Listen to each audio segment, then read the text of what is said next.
proud sponsor of Sports on Tap. For a free quote, call his office at 234-284-2996 or visit him online at rayfelton.com. Whether you're hosting a corporate event, wedding, conference, concert, or any other special gathering, our comprehensive range of services will exceed your expectations and elevate your event to new heights. RRT Productions. We shoot, we edit, you win.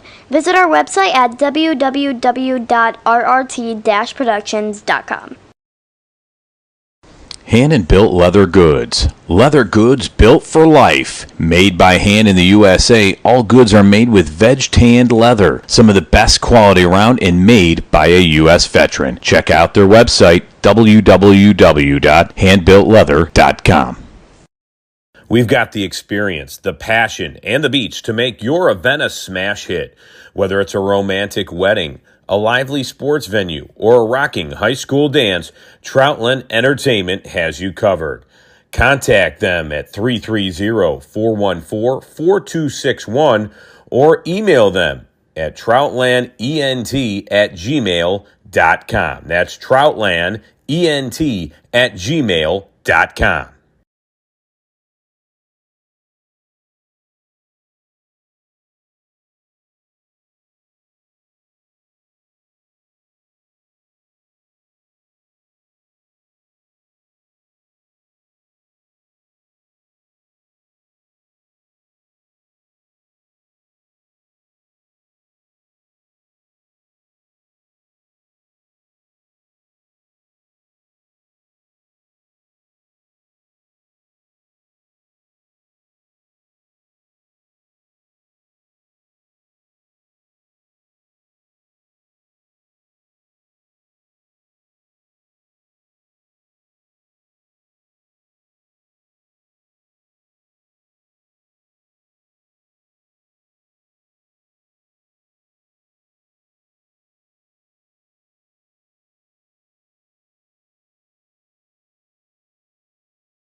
Welcome, everybody, to Sports on Tap. This is a continuation of our Summer Spotlight series. You are watching this live on our YouTube channel at Sports on Tap. My name is Ed Dick, alongside Rob Troutman, Sean Duffy, Dr. Hoops himself, appropriately named, especially for today, Noah Jacobson. Easy, Noah. And Josh Jeffy out on assignment. In addition to our YouTube channel, you can also catch us on Facebook at Sports on Tap. Make sure you follow us on X/Twitter at SOT Podcast. We're also on Spotify. We are on Threads as well at SOT_podcast. And of course, the website is sportsontappodcast.com. And for any comments, questions, or improvements, please send them care of Rob Troutman at sportsontappodcast@gmail.com. You got to hear from all of our tremendous sponsors before the show, and make sure you pay attention over the course of the rest of the show to hear from a word from our awesome sponsors as well. It's quite appropriate that we're going to be talking about basketball today, as the Cleveland Cavaliers seem to have settled on their head coach, Kenny Atkinson, formerly of the Brooklyn Nets and as of late from the Golden State Warriors. But we talked with Tim Alcorn a few weeks ago about some high school sports, and that's exactly what we're going to head back to here. We are joined by two of the premier coaches in Northeast Ohio for high school hoops. First, a little bit later today, second, we'll be joined by Joe Mackey from the Brunswick Blue Devils boys basketball team. They went to the Elite Eight this year, the best finish in school history. He'll be joining us a little bit later. But now, joining us right now, we have the head coach of the Olmsted Falls Girls Division I state champion, the Olmsted Falls Bulldogs. We're joined by Jordan Eaton, Southwest Coach of the Year multiple times over. Just a dominant state championship run this year. They went to the state championship last year. Tons of postseason experience to boot. Coach Eaton, thanks for taking the time to join us tonight. Thank you very much for having me. I'm happy to be here. Coach, looking at the path to the championship this past season, you defeated 6 out of your 7 opponents by over 20 points. Springboro gave you a little bit gave you a good run there in the state championship game, but you ultimately prevailed. Talk about the season.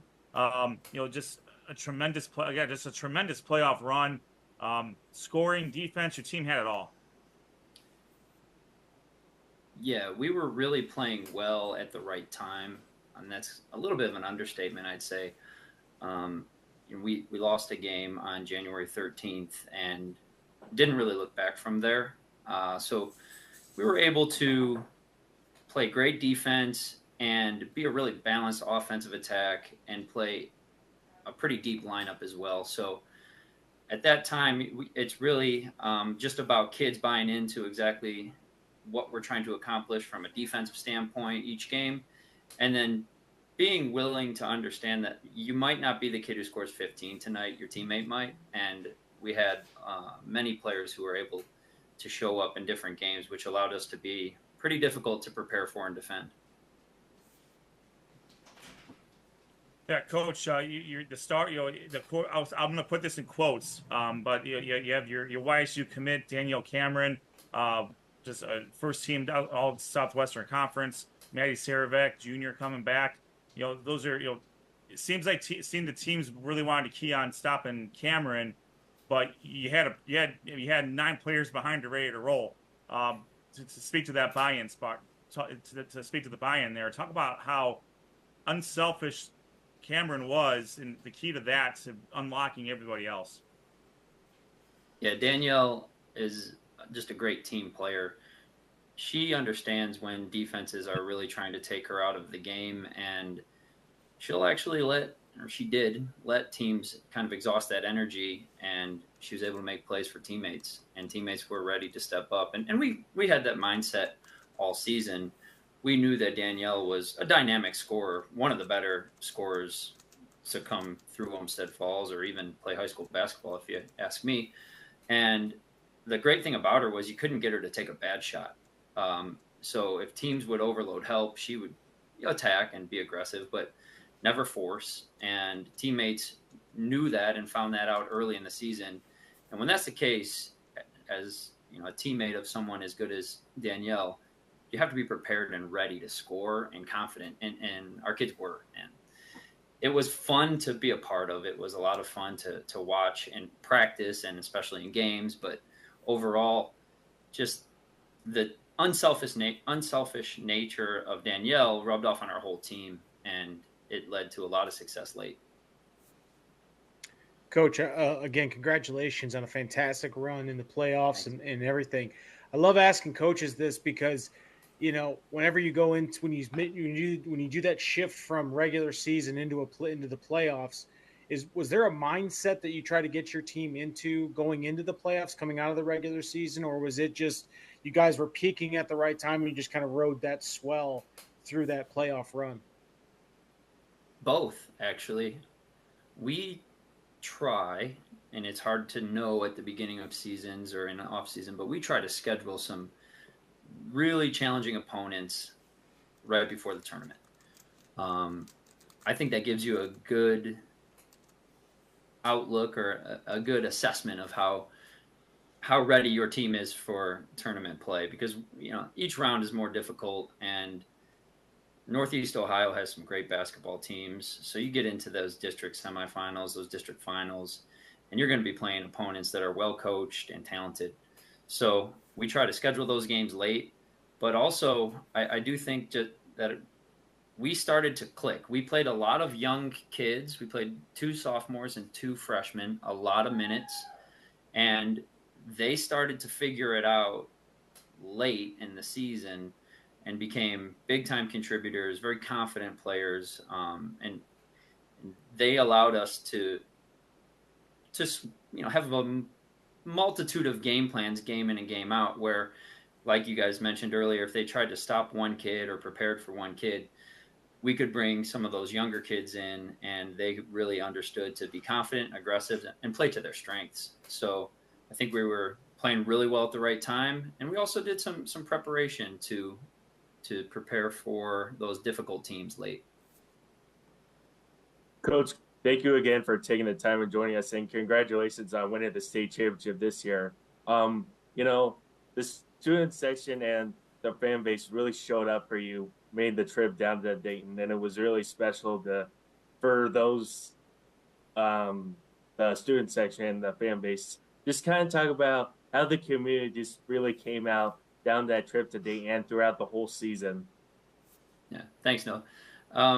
Overall, our community, they love Bulldog athletics.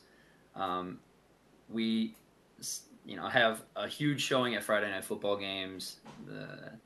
Anybody who has been in Olmsted Falls on Friday between 7 and 10 p.m. knows the town's quiet because everybody's at the football game. We have a huge boys basketball following, and we've created a large girls basketball following, and I think the community really rallies behind a group of kids and coaches who put in a lot of time and a lot of effort and try to play the game the right way with sportsmanship and just togetherness. And I believe our team embodied that, not only this year, but has for previous seasons. So we've really appreciated the community support, and the student sections, those were fun. Those were fun for everybody involved. It was hard to keep focused sometimes as a coach when you hear some things that the student section's kind of chanting, and you try not to laugh when the game's on TV, and so you're just trying to keep a straight face and stay focused. And but our school district and our administration did a great job with that. I mean, they canceled school Friday so the students could get to the 6:30 game or the 6 o'clock game. If we had to go to school till 3 o'clock, we probably wouldn't have made that. So kudos to our superintendent, Dr. Lloyd, and all of our administration for buying in on how important something like that is. It's rare to even get to a state Final Four and to be able to win one or to play in the Final Four 2 years in a row. Our administration, our community recognized how special it was. Yeah, and especially for the girls to show the support during this time, because what a run it was. And after watching video and seeing how crazy it was at Dayton, I thought it was a great atmosphere. It was jam packed there, and I think the girls' sports is continue to rise. I think it's great to show support for boys and girls, and what a ride it was. How, as a coach, how tough was it for you, throughout the season to make, difficult calls probably as the season went on, and also to develop these girls so you have depth. You talked about a lot of young players. Is it tough to develop them as the season goes on? I know you had some seniors that really stepped up, like you talked about, Danielle Cameron. I mean, how great was she in the state championship? 19 points and was hitting, I think she hit, 8 points in about 40 seconds, it seemed like, in that game. But how is it to develop the young girls so when you're playing in these big games, they're not really scared to get out there? They're just going to perform for you. A big part of that is trying to play in front of a lot of people during the season. Another cool thing that our school district allowed us to do is we had a basketball game during the school day. It was a Wednesday afternoon. We played Berea Mid Park, and we called it the Duel at the School.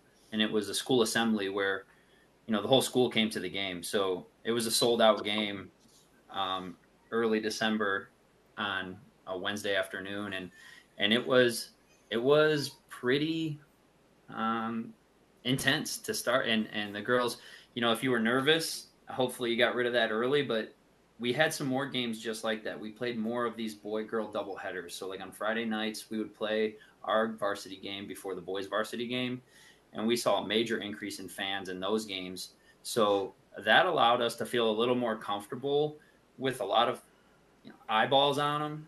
But also, after 3 or 4 of those games, I think our girls loved it. They wanted more people at the games. They couldn't wait to play in like district championship games, regional games, where they just knew there was going to be a lot of people. In our regional semifinal, we played Fremont Ross, and we played them the previous year in the same round. And they're very close to Sandusky, where the game site was.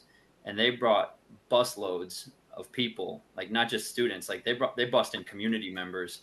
And so, like a Tuesday night in Sandusky, it's just a packed gym where there's nowhere to sit, and it was loud. And our girls knew that was coming this time around too, when we got to play Ross again. So they were excited. They were talking about it, they can't wait for how many people Fremont Ross is going to bring and how many people are going to be at the game. So I think that I helped them, be comfortable and allowed them to perform at a high level in the state championship game where there was 5,000 people watching. Talking with Division I state champion head coach from the Olmsted Falls Girls Bulldogs, Jordan Eaton. Coach, as you mentioned, you played a lot of youngsters over the course of the season, and they got a lot of good experience throughout this state run, with last year being also a run to the state championship game. How important is it for the program to continue to have the opportunity to develop younger players, because you're just playing longer than everybody else, than most of the other teams in the state? Right. A big thing that I didn't really realize until we got to the state Final Four the first year, you practice for another month. And so a lot of teams, their season's over, they're not even allowed to practice. So you have some sophomores or some freshmen or even junior, underclassmen in your program. They're coming in to anywhere from 15 to 20 more practices if you include shoot-arounds and game day walkthroughs and things like that. So I believe it can really improve, obviously, kids' skill level, but also it can improve your team's overall basketball IQ. We spend a lot of time working on scouting reports and game planning, and it's a group effort. It's not just the coach goes and scouts. It's we scout as a staff, we put a game plan together, our kids sit and we talk and we watch film and we look at that game plan and we try to execute the game plan together, and we give kids roles in that game plan, and it definitely improves basketball IQ. We seem to have kids just get a lot smarter and be able to make some great decisions on the floor, and the younger kids mature pretty quickly in those moments. Coach, I'm interested to hear, was there, any particular player, maybe a group of players that really kind of, you mentioned that your younger players kind of clicked towards the end, but is there anyone specifically that, really from the beginning of the season right towards your guys' playoff run that really kind of surprised you coming out of nowhere, or really progressed nicely throughout the year? Well, yeah, there's a few of them, but one kid I would really like to specifically mention here was just Maddie Saravec. She was a junior last year. She's going to be our only senior this year. When Maddie was a sophomore the previous season, we had an elite point guard and a forward who could really handle the ball too.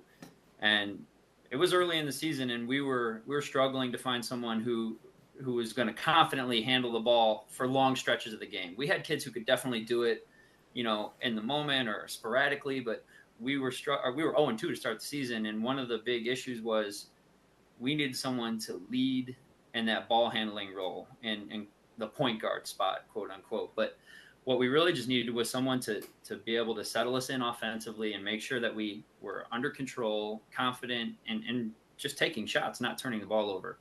And Maddie did a great job. That was not her position the season before. And she sat with me and we worked and we watched film and we had a lot of just simple strategies that we thought might help improve ball handling and point guard play. And then she allowed some of our other kids to be able to go into that role too. Jessica Willanen, who's going to play college basketball at BW next year, she was also able to feel more comfortable handling the basketball because Maddie kind of freed up that spot or took a lot of the responsibility. And then we also had a freshman who worked hard to handle the ball, Emma Schaefer, who really worked hard at that point guard position. But overall, Maddie was able to take some pressure off us and prove to the team that all of us could handle the ball. And we did have a point guard by committee type situation late in the season. And that's huge, I think, because if you have one point guard and teams can pressure that point guard or wear that point guard down, that's going to be difficult. But Maddie being able to take the responsibility early allowed for other kids to feel comfortable and confident later in the season. Coach, 2 weeks ago, you had your youth camp, and it just kind of feels special to see your players feed off of that. I just want to talk about how the youth camp went for you guys, and how do your players feed off of that, teaching some of the younger kids? Well, our community's pretty special, I think, because we run 2 camps. We run one in the fall that our varsity players help run, and then another one in the summer. And I think there's a real sense of being a Bulldog basketball player early, whether it's 3rd, 4th, 5th grade. And I don't think this is just exclusive to basketball. Our volleyball program has a similar feel, and our, some of the other programs at the school, they do a great job of getting the youth kids in there and making them feel like Bulldogs early. And our older kids have really embraced that. And I think they understand. This next season will be my 11th season. So Danielle Cameron was a 3rd grader at youth camp when I was the coach. So, and a lot of these kids come through and they realize oh, I came to games. I saw these kids working hard.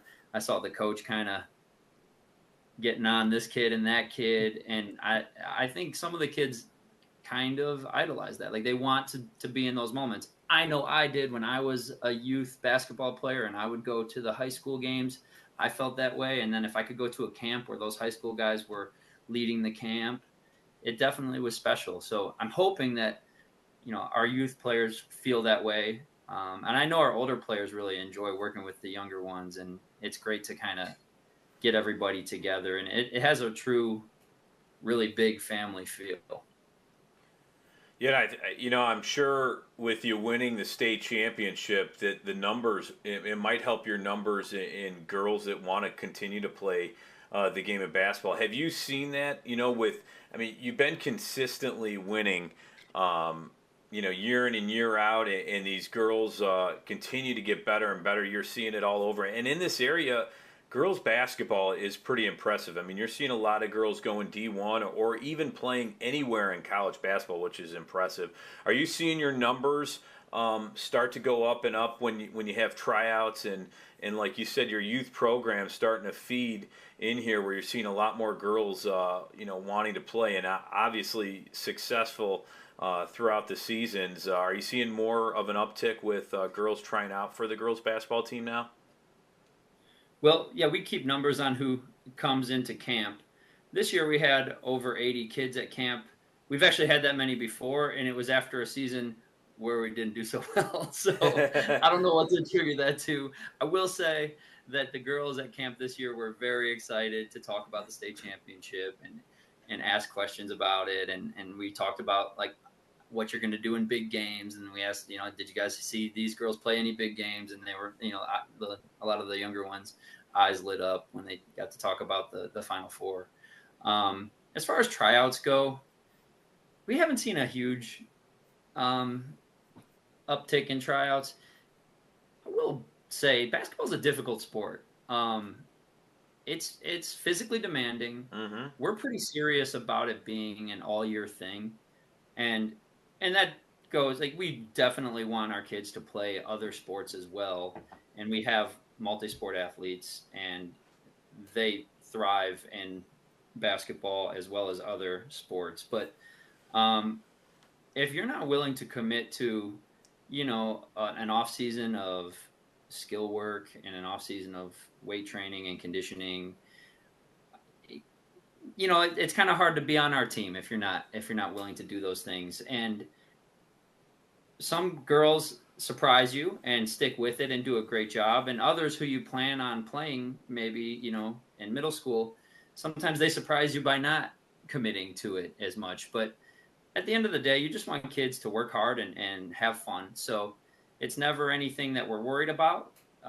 We want kids to try out for basketball. We want kids to play at a high level, but we also want kids to be volleyball players and soccer players and track stars and all of those things. So I believe that for our basketball program, if you are extremely competitive and athletic, you're going to love it, because that's what we're going to put you in situations where you're competing against great athletes. And some kids it's not for them because of the off-season commitment and all of the extra time. But I think the kids that get all the way through it, like our 5 seniors who graduated this year, they have nothing but great memories and a lot of really great life lessons learned. So absolutely, it's definitely worth all the work. Yep. And no doubt, Coach. And it's not very often that seniors get to go out on with back-to-back Final Fours, back-to-back state championship games, and let alone a championship win. You've developed a very a great program. We like talking about great teams versus great programs, and you have one of the great programs in the state of Ohio. We can't thank you enough for taking the time to join us tonight, Coach. We're looking forward to seeing how the Bulldogs, enjoy the off season. I know you're getting to work already, and when the season rolls back around, hopefully we can get in touch with you and some of the other players as well. So good luck this upcoming season, Coach. Thanks a lot, Ed. We'd love to be part of it. Thank all you guys for having us on. It was a lot of fun. Yeah, thanks, Coach. Appreciate your time. Enjoy the summer. Thanks. You guys too. Thanks, Coach. Thanks, Coach. Take care. That is the head coach of the Division I state champion girls basketball Olmsted Falls Bulldogs, Jordan Eaton, joining us here on the Summer Spotlight.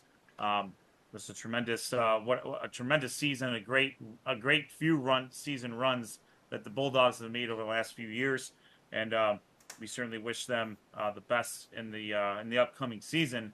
We're going to step away for a minute. We're going to get a word from our sponsors. When we come back, we will have the head coach, the longtime head coach of the Brunswick Blue Devils, Joe Mackey, is going to join us. He is currently at a summer league in Berea Mid-Park, area he's very familiar with from his college days. So we'll have audio with him, and we will catch up with Coach Mackey and the Blue Devils when we come back. This is the Sports on Tap Summer Spotlight here on our YouTube channel. We'll be right back.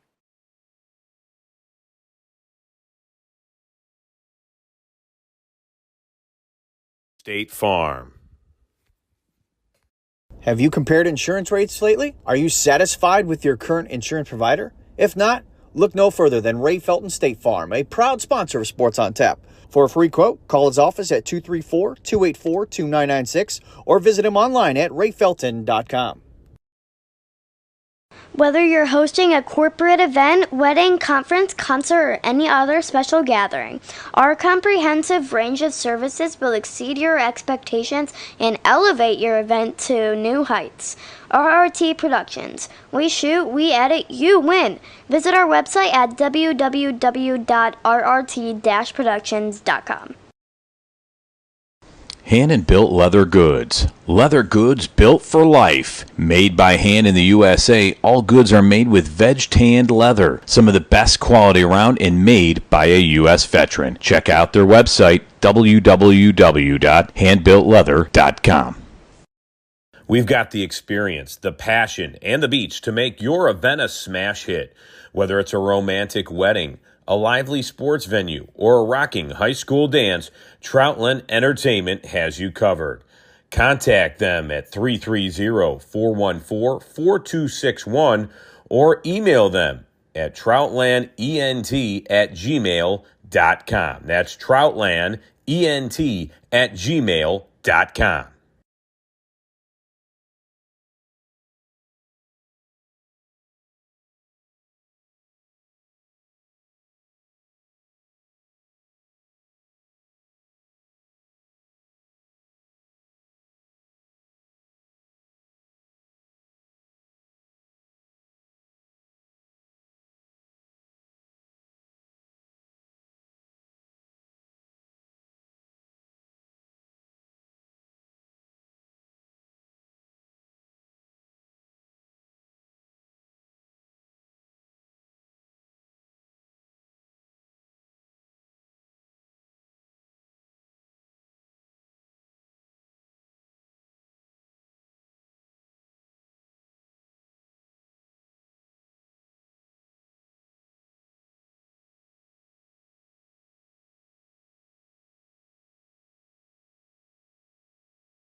All right, welcome back to the Sports on Tap Summer Spotlight. You are watching us live on our YouTube channel, Sports on Tap. My name is Ed Dick, alongside Rob Troutman, Sean Duffy, Dr. Hoops, Noah Jacobson. Josh Sheffy is out on assignment. You just watched us interview the head coach of the Division I state champions for girls basketball, the Olmsted Falls Bulldogs, Jordan Eaton. Just for a tremendous program in the state of Ohio. And from one tremendous program, we go to another program that's slightly near and dear to myself, Rob, and Josh's hearts. You may have heard once or twice that we went to Brunswick. Those of you who paid attention to the show, we never mention that. But we are joined by the head coach of the Brunswick Boys Basketball program, coming off of a school history best finish in school history, the Elite Eight. District champions. The superlatives are wide-reaching, and we won't go through all of them, but he's got over 400 wins, just wrapped up his 28th season. We are joined by Joe Mackey from the Brunswick Blue Devils. Coach Mackey, thanks for taking the time to join us tonight. Thanks for having me on, guys. Really appreciate it. And Coach, it was obviously anytime a season ends with a loss, not the most positive thing in the world, but there was a lot of positive things for the Blue Devils this year. A district championship over St. Ed's, advancement into the regional tournament. Just briefly talk about the season and the playoff run. Well, we knew heading into this season that we had a chance to be special. Right? We knew we had 3 scholarship kids. We had some up and coming kids that we knew were going to come up big for us, and that was one of our goals was to get down to the Final Four in Dayton, and we were 6 seconds away from making sure that happened, and 6 seconds with the ball with a chance to beat St. Ignatius, who beat us by 17 earlier in the year. I think we would have signed up for that at the start of the season. So definitely some ups and downs, but most wins in school history, furthest advancement in the state playoffs. Obviously, a heck of a year by our kids, and it meant a lot to not only our kids but the entire community. And I keep saying as how special it is for our kids, and I love our players. It was just as special for their parents and the community to see how the community gathered or rallied around us, and lining up outside the arena. It was something special. So we really appreciate all of the support we got throughout that run. Coach, I mean, again, congratulations on a great season. Obviously, fantastic run there. And as I asked Coach Eaton at the last interview, I'd like to ask you as a basketball coach going in, was there a concerted effort to switch that mindset going from regular season to that playoff run? Or was it mostly, hey, you guys are peaking at the right time, we're going to ride this wave out? Kind of talk about a little bit about that transition there. Yeah, I think the goal, like I said, was set early in the year. We don't always say like we've got enough to get to the Final Four. Like, we're pretty realistic, but we had 2 kids. One's at Walsh. Quinn Barnett's at Walsh now, and Tommy Morgan's at Hillsdale. Trey has had offers by Akron and Kent so far. So we knew we had a good starting point. And then we had some other guys that, like I said, that we knew were going to emerge for us. And so we kind of set the mindset early on what we thought that the season could be like. We were one of those teams that we thought we knew our schedule was tough, but we could win every game on our schedule. And our kids really lived up to the expectations. We lost 2 to Strongsville, which we'll never get back. Those hurt, especially being a rival, and we've kind of owned that rivalry over the years. And to lose to them twice was rough, but it might have made us a little bit stronger as a team down the stretch. But our goals were pretty high, and for us though, we're one of those programs, and Ed had just talked about, like, we're known in the area as one of the better programs. Like, we do things the right way. We don't go out and recruit other kids' teams. We take our kids, grow up with our kids from second grade travel all the way through. And the sad part is, like I said, it's hard for a program that does things the right way and don't go out and recruit to get as far as we did. And to come up 6 seconds short was definitely something that, it's something I'll never forget. I don't know how long I have left on this earth, but I'll never forget it. But also, I'm smart enough to realize how special that season was and the memories we created for a lot of people. Coach, thank you again for taking the time and joining us tonight. And it was great covering your team for 4 games this year. Yeah, you covered us a lot. We appreciate it. Yeah, sure, no problem. The community, they really came together when I covered those games, whether it was a Tuesday night game, a Friday night game, and even that district championship game when I covered against St. Edwards. I mean, the community just really came together. And even the regionals at Kent State, just like the student section and the fan base, just kind of talk about how special was it for you and your players to even experience that whole, like, fan base and the community coming together. Never seen anything like it. I've been here 28 years. I've never seen anything like it. From the end of the season, we always travel well to games, and obviously our games are usually really close to a sellout. But when you only have stands on one side, it's not that difficult to do. But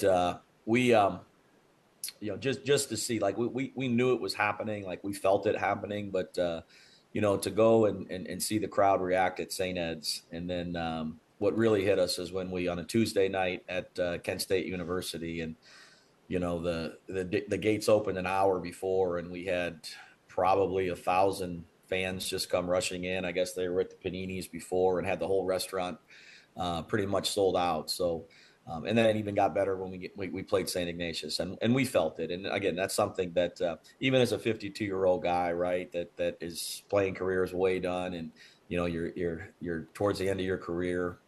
That's something that I will take to my grave. How the community responded to our team, and it really is. We've got a great group of young men this past season, and they deserved it, and we're happy to make the community proud.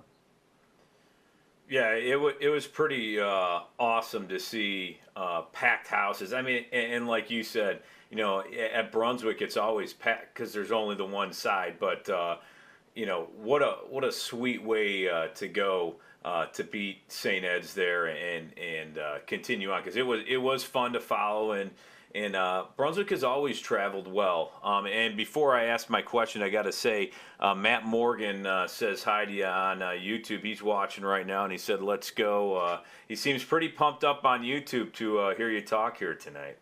Yeah, I've got it in my head. I figured he'd be watching, so we'll talk about him here in a little bit. But I wanted to ask you. A lot of times with different programs. And Brunswick has consistently been good in basketball. It's, getting all these players, and, you have seniors that graduate and go to college. You've seen it many, many times. How do you continue to grow these players, at the youth level up to high school and get them ready to play for the bright lights? Because a lot of times, Brunswick's in those big games. How do you kind of progress? And obviously there's a lot more coaches to it, but how do you continually build that foundation there? I think the first is just culture, right? Our guys coming up are just used to winning. We don't look at graduation like, we lose Q and Tommy this year, and although I'm sad because they left, and we also had 3 other seniors who I'll miss too. Camille, Colin, and Nate are all great guys, and we'll miss them dearly, but. When our guys graduate, we don't have to rebuild. Our culture is such where, we expect to we take a look in the summer, which is what we're doing right now. We try to hit on a system in the summer of how we're going to play. And it varies from year to year. Like, I've never been one guy, so this is how we're going to play. Back when you were going to school, I think we were probably holding teams in the 40s and winning, 48, 46 some games and falling asleep. And now we're scoring 80 points a game. And, so we just kind of adapt to our guys. We take a look and see what we have and kind of fill in the pieces here as we go along. Like I said, we're in the process of doing that right now and getting better every week in the off season. And our guys just expect to win. Our coaches expect to win. Our community expects us to win. And we start them in second grade, right? Sometimes first grade, and they're with us all the way through. Like, we know a lot of our third graders right now. We just coach them up all the way through our travel programs, and by the time they get to us, they're ready to play. And we're in a really good spot right now. We've got some really good, talented young kids coming up. I know we're going to lose a lot next year, but we return arguably the best point guard in all of Ohio, and we got some good pieces around him, including Matt Morgan, who's watching, and Aiden Shaker, who really came on for us. Not too many people knew about him before the season started, but we think Shea could be a really good player. He's a college player. I think he might even be a scholarship player by the end of the season. He's that talented. So we feel real good about where we're at culture-wise in our program, and I think that's why we've been so consistent. I think you said the word consistent, and that's something that, that I'm very proud of that. We're very consistent. I'm the top 10, 15 team in the area year in and year out. Talking with Brunswick Boys head coach of the basketball team, Joe Mackey. Coach, you mentioned Trey, Aiden, and Matt. Who are some of the other underclassmen that are going to be stepping up for you this year? Well, we've got a few guys, right? So Matt and Aiden, they started almost every game for us, if not every game last year. We were pretty healthy last year. Matt's dealing with a foot injury, right now, but those guys got a ton of experience, right? They're playing in the Elite Eight, and so they're going to help us, obviously. But we have a sophomore, Aiden Everett, who's kind of been one of those guys that grew up in our travel program. He's going to be a good one for us. We had a kid that didn't play at all last year that probably would have snuck into our rotation, Sean Grabowski, who he was injured pretty much all year, got back for the last 2 or 3 games. He's going to help us for sure. We got Luke Stella, who's actually picked it up a little bit for us of late. He's kind of like our do-it-all dirty guy that just goes out there and scraps and guards the other team's best player and dives on the floor and takes charges. So we're just kind of defining some roles right now, seeing how different guys mesh with one another. But, you can't forget about Ethan Jean. Ethan is he was our 6th or 7th guy last year, but he's playing well. And I think he's been very consistent here the last 2 or 3 weeks.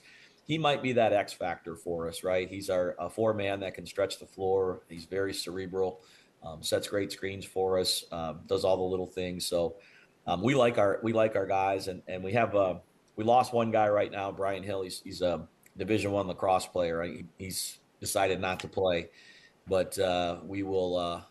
We'll go on a little sales pitch here in fall and see if we can get him back, because he could be a real big piece for us as well. So we're really excited about what we have coming back, and we expect to be in the conference race and try to win our league and get right back there and see if we can turn that 6 seconds a little bit better and get down to the Final Four.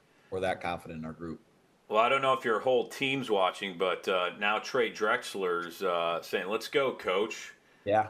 Yeah, so I know he was a big piece of your team last year. You mentioned him, and another, like you always have. You have these young kids that continue to develop up till they're a senior and get those scholarships, because a lot of kids have gone and played college ball under you, and you could tell that you've taken the time to develop these players, and it's really showing.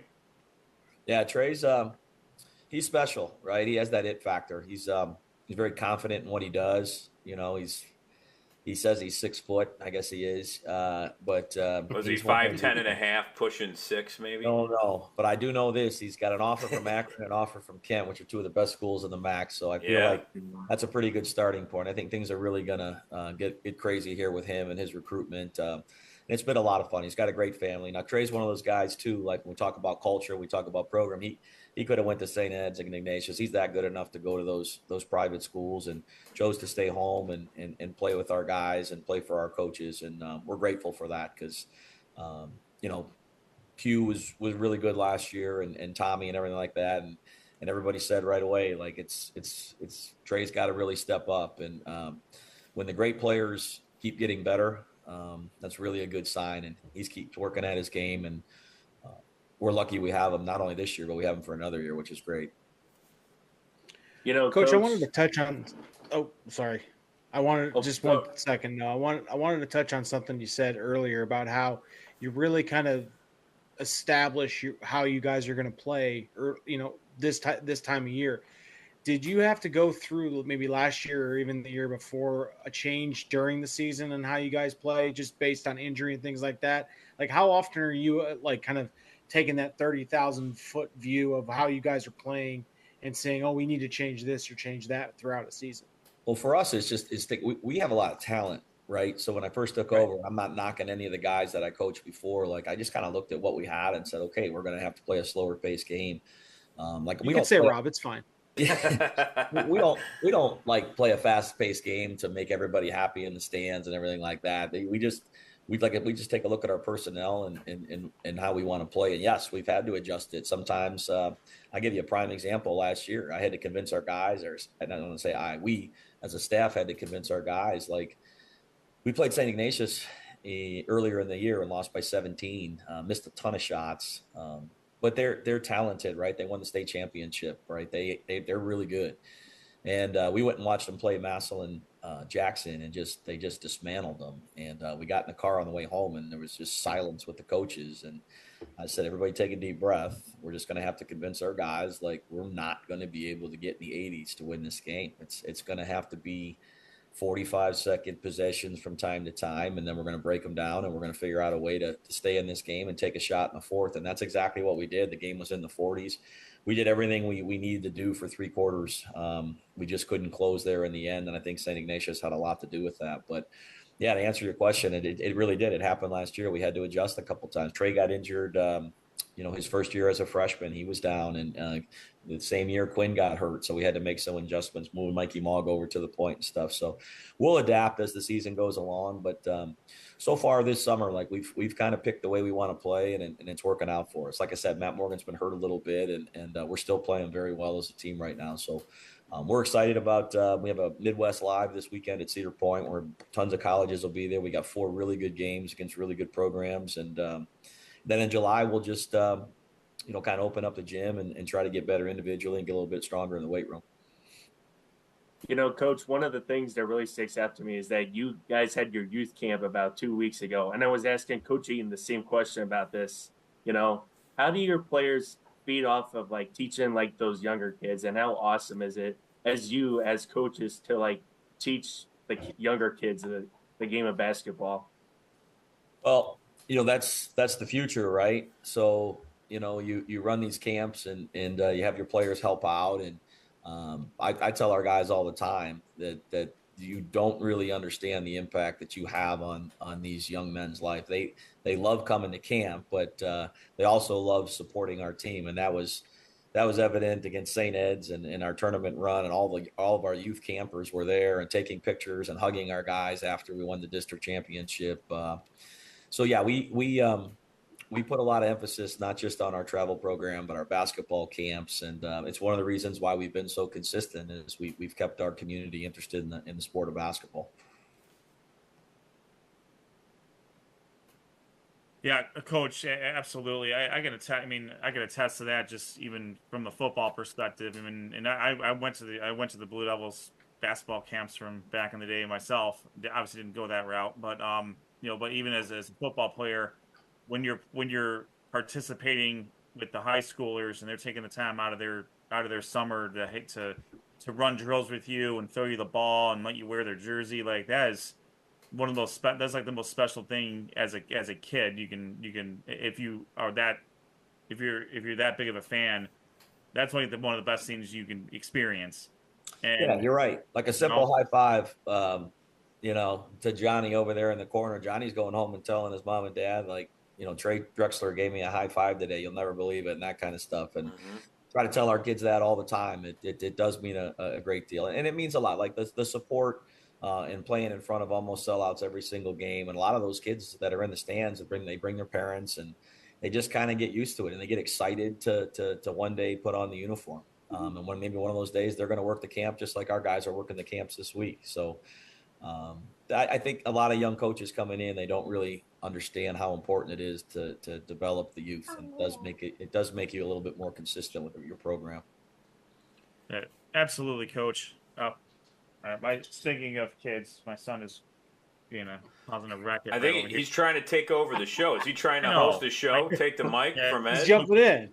Well, on that note, hey, Coach, thanks again for taking the time to join us. As a Brunswick alum, I very thoroughly enjoyed the playoff run this year.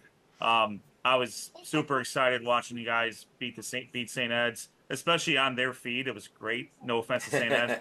Yeah. It was a good feed. Let's give them a little credit. It was a great. The production value was fantastic. Even the Ignatius feed, they were both really, really good feeds. Yep. But it was for someone who hasn't been as personally invested in a team since my coaching days, it was a really, really great run. We look forward to seeing what you do in year 29, Coach. And thanks again. We'll catch up with you soon. I appreciate you guys having me on and everything you do for high school sports. Yeah, thanks, Coach. Really appreciate it. Coach. All right, guys. Have a good evening. Thank you. Yeah, you too. Have a good summer. Okay, appreciate it. That is head coach of the Brunswick Blue Devils boys basketball, Joe Mackey, leading the Brunswick Blue Devils to an Elite 8 appearance. It was their furthest advancement in school history, the most wins in school history. They took 5 losses, I think, all year, 2 of which were to the same team. Yeah, we won't name that team. No, I'm just kidding. Yeah, right. I mean, it's impressive. I'm sure it pains him more because he went there. Yeah. But just between Coach Eaton and Coach Mackey, tons of wins, lots of playoff success. Yeah. 2 great programs. You have Coach Eaton still relatively compared to Coach Mackey. he got a championship in year 10, and is on his way to building just one of the more sustainable programs in the area. We've known Coach Mackey for a long time, and he pumps out 15, 20 win seasons every single year, it seems, and it's a mark that's just thoroughly impressive given given this the cycle of high school sports and how volatile it can be from time to time. Well, you know what the funny thing is? I remember when, we talked a little bit about him possibly going to BW, and that's when I was, I think, in high school. So it was a long time ago. But there was a guy named Dwayne Sheldon. I don't know if that name sounds familiar, but he was at Berea. Actually, he was the Mid-Park High School head coach for basketball. He went to BW and was a head coach. And you might know his daughter went on to play at Ohio State and got drafted in the WNBA. And I didn't know it was the same guy, but I know Coach Mackey and him were friends at one point and played at BW together. So it was kind of interesting circle there.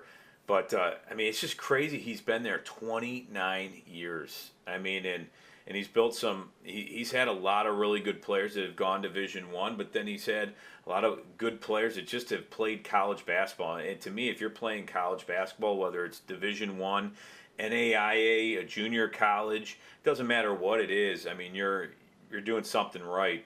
Like you said, Olmsted Falls Girls Basketball program has been consistently solid. What a feat to win the championship. And to go off of that, Rob, it's great to have those players that go on to the next level, whether it be, like you said, NAIA, Division I, 2, or 3, whatever. But also there's countless others that, benefited from playing team sports in high school. Yeah. And learning that, again, you may not go out. And we talked to a couple of them. We talked to one last week who, decided that he wanted to go, pursue an academic career, but that whatever he did in sports was able to kind of create that framework, that foundation to be successful. And that's what we're driving at here with high school sports is, it's great to talk about those guys who are going on to the next level and could make something and show out on Saturdays or in the NCAA tournament. But just as important are the guys and girls who aren't going on to the next level, but are taking something from playing sports, whether it be discipline, whether it be teamwork, whether it be learning how to lose or win, graciously. These are the things that are being taught by these great coaches in these great programs. And we saw it, when we did the WRA discussion with the hockey coach, how many of those guys came back and how many of those said, I want to give back the way you did. And I think that's a testament to how great these great coaches are that build these programs throughout the area. And that's not taking anything away from your private schools too, because it's just as much work. And it's just as important for them. Obviously they get a lot of publicity and things like that, but there are people there are players on this team that are not, that the last game is their last game. We're all one of them. None of us, except for Ed, went to the next level to really play that got to play that next level. I take lessons from football and wrestling and all that stuff that I did, and I still have it today. And that I think is, worth its weight in gold to a lot of these players, just having been part of that, the magic of going on that playoff run, going on that bus, talking about, can we beat St. Ignatius? And look, they got beat by 17 early in the year. And they ended up losing by 2, I think, in 3 in the playoff game. So look, and they had an opportunity to tie it. So like Coach Mackey said, it stinks, but at the end of the day, they did everything they wanted to do. It just didn't work out for them. And that's the unfortunate side of the coin. But I bet everyone's going to take that memory and in like 5 years they're going to remember, man, it was awesome being there and having that opportunity. Maybe not 5 years. But 10 years down the road, every one of those players will look back on it fondly, a little bit more fondly than they do right now, I think. Well, it is a great point, and then I wasn't saying that it only matters if you make college basketball, but that's a very good point that you get a lot more out of it than just going to college. Obviously, that helps and getting scholarships and stuff. But to your point, that's that's actually a bigger part of it is everything you learn playing the game and coming back and staying involved. I mean, there's no doubt that's a pretty important thing, and great point there, Mr. Sean Duffy. I wanted to ask Coach Mackey what his greatest memory of Rob Troutman playing basketball was. And I got to believe that it's the towels were never drier. Yeah. They were never put in. Everybody had a drink of water. All the basketballs were picked up after shoot around with the greatest of ease. Well, do you know what? It brought a smile to my face when he did mention there was one player that he said, takes charges, is a lockdown defender, and I can't remember what else he said, but that was actually me to a T. Like offensively, maybe I'd score some points off of steals. I took a lot of charges. I was a pretty good defender, but offensively, either I was hitting a lot of shots or I couldn't hit anything. And I was 1 for 20, so it just, 1 for 20. Yeah, it was a rough day. No, I didn't shoot 20 times, but I knew when I was going to have a good day and when things weren't looking so good offensively. So that's why I just stuck to defense a lot of times. Hey, defense wins championships. And Rob had a couple picks his senior year at backing up there. So I mean, he's no slouch. First those North Ridgeville Rangers, actually. Right. Oh boy. Yeah, two. Now you live here. Yeah, two. Yeah, you had two against them. That's right. I know. I'll never forget that game. I think I had an extra point in that game. They Cruz and Seltzer already got their kicks in, and we were beating them so bad. So let me kick that one too. I was like, man, that worked out well. Anyways, so yeah, that's so two great interviews again tonight. Absolutely. We thank you for watching us on our YouTube channel. Stay tuned. Make sure you follow us on Twitter /X at SOT Podcast. Follow us. Make sure you're checking out our website, sportsontapodcast.com, to find out who else we got going on in the summer spotlight and when we're going to have them on. Noah Jacobson's been pumping out the content as well, meeting up with some teams and coaches, kind of off of this platform. But make sure you're following him as well. And on YouTube, hit the subscribe button, get the notifications when we are about to get when we are about to broadcast. Check us out on Spotify, follow us on Facebook, and of course, send any comments, questions, concerns, or suggestions to sportsontapodcast@gmail.com. And I can tell you that next Monday night we do have Monsters play-by-play guy Tony Brown coming on to talk a little Monsters hockey and Blue Jackets hockey.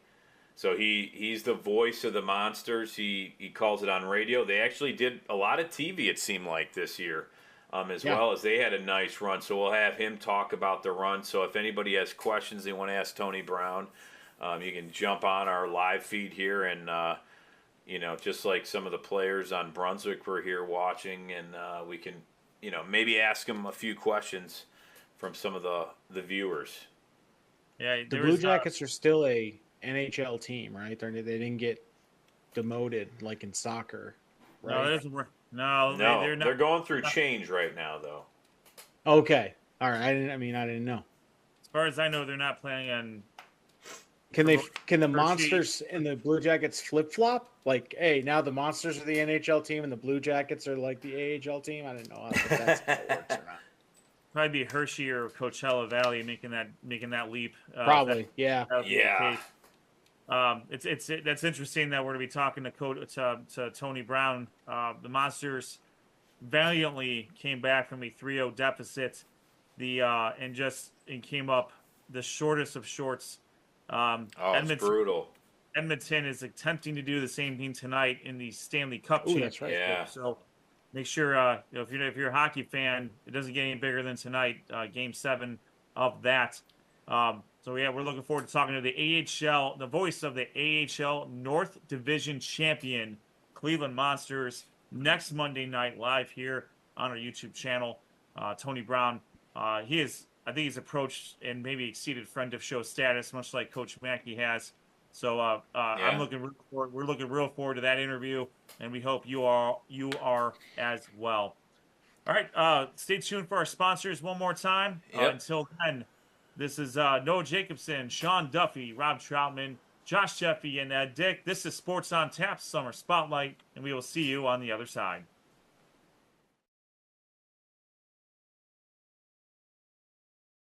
Spotlight is presented by Raymond Felton State Farm.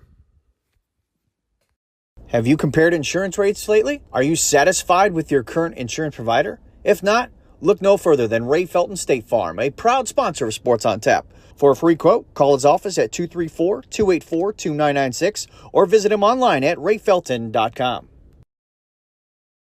Whether you're hosting a corporate event, wedding, conference, concert, or any other special gathering, our comprehensive range of services will exceed your expectations and elevate your event to new heights. RRT Productions. We shoot, we edit, you win. Visit our website at www.rrt-productions.com. Hand and built leather goods. Leather goods built for life. Made by hand in the USA, all goods are made with veg-tanned leather. Some of the best quality around and made by a U.S. veteran. Check out their website, www.handbuiltleather.com. We've got the experience, the passion, and the beach to make your event a smash hit. Whether it's a romantic wedding, a lively sports venue, or a rocking high school dance, Troutland Entertainment has you covered. Contact them at 330-414-4261 or email them at troutlandent@gmail.com. That's troutlandent@gmail.com.